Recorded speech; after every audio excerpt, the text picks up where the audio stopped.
Sungguh ironi ketika para mahasiswa yang berdemo di hari jadi Halmahera Utara, Maluku Utara menuntut keadilan atas hak para pekerja honorer yang hingga kini belum dibayarkan di pemerintahan justru mendapat perlakuan tak wajar oleh bupatinya sendiri.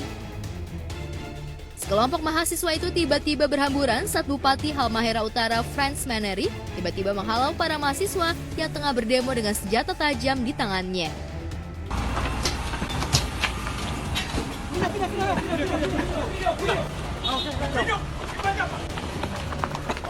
Video. Jangan lari! Jangan lari! Jangan lari!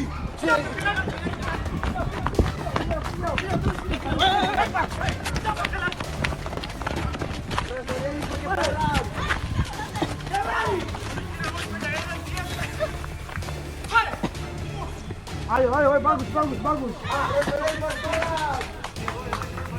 Jangan melempar, jangan melempar. Kau usah melempar. Rakyat keluar! Terboleh. Jadi tindakan yang saya ambil tadi sore itu sebenarnya bukan selaku bupati karena ini di kompleks perumahan saya dan tidak ada aparat di situ sekitar 3-4 kali untuk suruh bubar dan mereka tidak mau ya sudah. Kebetulan di mobil saya ada parang salawat yang rencana untuk cakalele di acara HUT. Saya usir, kalau dengan tangan kosong kan tidak mungkin mereka bisa kabur. Untung mereka lari. Kalau tidak lari dan nantang saya mungkin tadi tidak tahu apa yang terjadi. Itu sebenarnya sangat tidak bijak gitu ya, karena kan bagaimanapun juga sebagai pemimpin harusnya bisa mengayomi masyarakatnya, apalagi ini masih mahasiswa. Sebaiknya memang dibicarakan saja dengan baik-baik tanpa kekerasan. Kalau kita sudah memperlihatkan kekerasan tersebut dan kepada anak-anak begitu ya, mahasiswa ini kan masih membutuhkan pelajaran-pelajaran daripada pemimpin-pemimpinnya. Nah ini akan tidak baik untuk perkembangan mereka. Tak tanggung-tanggung, para pekerja honorer di Kabupaten Halmahera Utara tersebut tak dibayar upahnya selama 1,5 tahun. Bukannya membayar gaji honorer yang tertunggak, justru Bupati Halmahera Utara mengundang sederet artis lokal dan ibu kota di hari ulang tahun Halmahera Utara yang ke-21. Dasar itulah yang membuat mahasiswa tergerak hatinya untuk melakukan demonstrasi.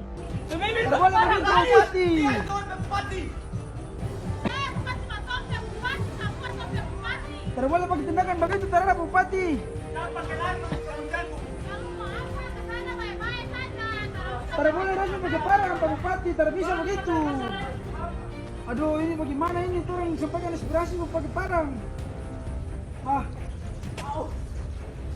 Perayaan hari ulang tahun Kabupaten Halmahera Utara, mereka melakukan orasi di kantor DPR dan sudah ditanggapi oleh Ketua DPR. Mereka lanjutkan aksi lagi di kantor keuangan daerah Kabupaten Halmahera Utara karena pegawai sebagian beragama Muslim dan sudah melakukan sholat. Mereka masuk dan mengobok-obok fasilitas kantor dengan membuang bunga dan meja. Sebagian anak saya telepon, katakan papa, mahasiswa yang mengadakan aksi ini sementara menuju ke rumah. Kebetulan di rumah itu ibu menjamu tamu yang kami undang, yaitu tamu artis. Masa aksi sudah mau meletakkan mobil dan mau berorasi di situ untuk mau mengusir para tamu yang kami undang. Saya datang dan tegur baik-baik. Ini bukan tempatnya menyampaikan aspirasi. Sebetulnya kalau eksklusif biar elegan, kita bisa bisa demo, ketemu langsung dengan kepala daerah, ngobrol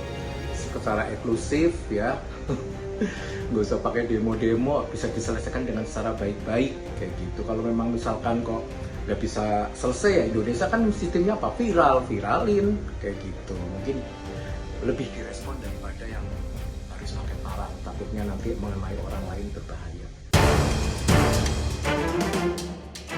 Atas tindakan tak elok itu, tim hukum dari mahasiswa tersebut melaporkan Frans Menery ke Polda Maluku Utara. Laporan itu terkait dugaan pembubaran massa dengan menggunakan sajam, pengancaman, dan pengerusakan sound system. Kaget juga aku ya, seorang pemimpin suatu daerah bawa parang, secara nggak langsung manggil demo ya, bicarakan mufakat gitu ya, nggak perlu juga membawa gitu ya, saya parang gitu ya.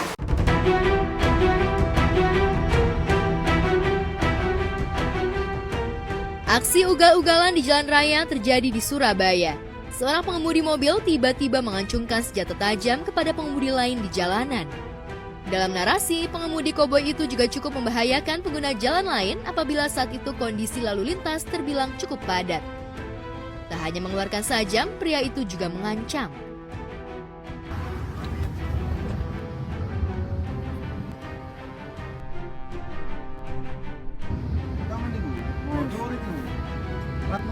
Itu parah banget, itu udah ugal-ugalan, bersalah tapi dianya nggak ngaku salah, malah nyalain orang lain. Itu berasa koboi banget kalau orang kata zaman dulu ya. Jangan kayak gitulah, udah berasa salah tapi nggak merasa dirinya salah. Itu yang hati-hati sama orang kayak begitu tuh. Aksi yang tak patut di jalan raya itu juga membuat korban merasa ketakutan. Apalagi di dalam mobil tersebut ada seorang anak kecil yang tentu saja bakal terganggu psikologisnya lantaran tindakan arogan dari supir arogan tersebut. Ayo. Lu lapo nih? Ayo betul. Rekaman nih, rekaman. Abis itu kan bisa masuk pidana juga itu, pengancaman ya kan, bikin resah warga gitu kan, pengendara lain juga. Ya masa udah salah malah nunjuk-nunjukin parang begitu. Kan orang yang lain juga ngelihat jadi pada takut, jadi pada kabur, nggak bakalan berani juga ya kan. Ini kalau ngamuk ntar gimana, yang ada nyawa gue melayang. Jangan pada so hebat kalau di jalan, kita sama-sama berkendara, sama-sama bayar pajak. Jangan sok-sokan deh, kita tata tertib aja, ikuti lalu lintas yang benar. Nah, buat pengendara mobil nih, kalau nggak mau merasa diklakson nggak usah sok jagoan, ya kan. Kalau merasa salah, terima aja kesalahannya. Apalagi sekarang nggak sembarangan loh orang bawa senjata tajam di dalam mobil. Itu bisa dikenakan kasus.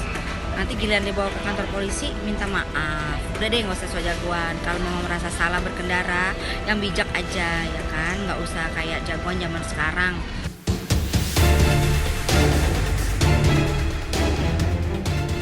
Aksi dua remaja tanggung yang membuat resah di jalan raya dengan membawa senjata tajam itu hampir saja diamuk massa.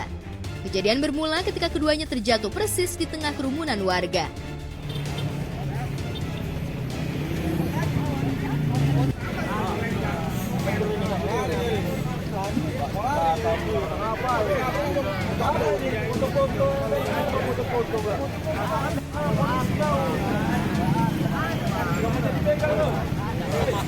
Pengendara sepeda motor terjatuh di depan Diko ini, di depan TST. Ya, jadi warga tadi menolong, pengunjung menolong dua pemuda tadi yang jatuh. Rupanya ditengok warga membawa sajam. Jadi diamankan oleh warga pengunjung tadi karena disangsikan anak pemuda tanggung tadi mau begal atau tawuran. Jadi wajar masyarakat ngamuk karena memang masyarakat sudah bengah, jegah gitu loh. Pokoknya udah ingin segera dituntaskan. Menurut saya memang wajar masyarakat ngamuk dan harus segera ditegak tuntas oleh pihak kepolisian, segera dibasmi geng-geng motor yang ada di seluruh Indonesia. Warga yang berniat menolong justru terkejut ketika melihat isi dalam bagasi motornya terdapat 2 senjata tajam.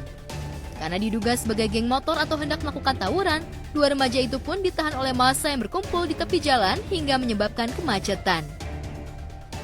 Untuk menghindari kejadian yang tak diinginkan, 2 ABG tanggung ini pun langsung digiring ke kantor polisi untuk dimintai keterangan.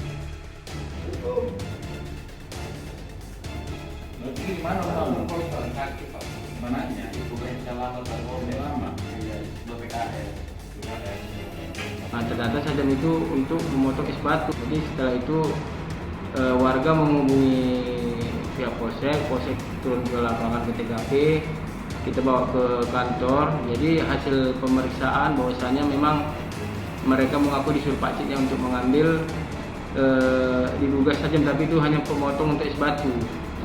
Udah berani bawa sajam kayak gitu, bilangnya beli es batu ya, tapi ternyata pas diperiksa ada sajam segala gitu. Dan mungkin untuk alasannya itu buat getok es batu gitu, tapi kan kita juga harus lebih waspada lagi buat orang tua supaya mengawasi anak-anaknya, jangan sampai anak-anaknya itu terbawa sama teman-temannya untuk tawuran atau untuk jadi geng motor. Sekarang tuh banyak.